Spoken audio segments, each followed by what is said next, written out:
ए सिनेमाटा गोटे भिन्न धरणर कहानी 40 वर्ष तलर ए कहानी मुंडपता केला आउ से माने नाहंती आम पिलादिन गाँव में कटी तो से आसुले गाँव को मो पिलादिन मु देखी से माने जो रोजगार करुले से तेल लुण खर्च चलुला वर्ष जाकर जिते आर्थिक अनाटन मध्य से रहिले बा लोक मानकर आग्रह रही खेल देखापी पैसा देवाई जमाना बदलुचे संगे से आम बदली गलु जे रोजी रोटी जिते कमीगला बा शून को पलि आसला तो से कौन करें ना यही स्रोत रही निज स्रोत निज परिचय हजेदेले आकु नहीं कि कहानी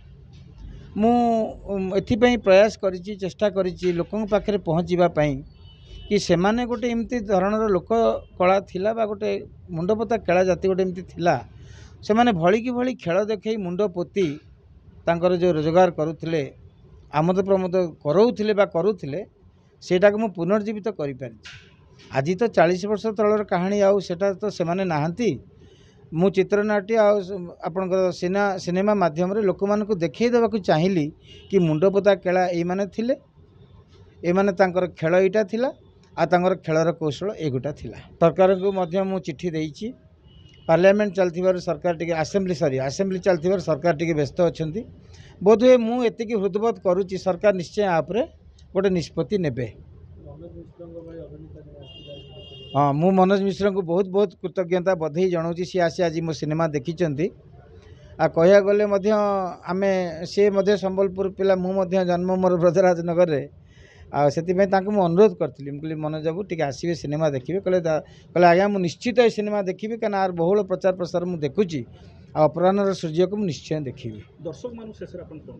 शेष दर्शक मान कह आज भुवनेश्वर मोर स्तुति सिनेमा हॉल पड़ी काली को आमर संबलपुर झारसुगुड़ा राउरकेला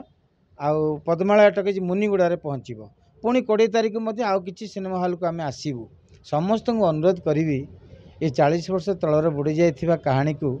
टिके देखंतु हॉल को आसंतु आम कलाकार मान को उत्साहित करंतु एवं बुड़ी जाइथिबा केला चित्र बा सेमानकर जो खेल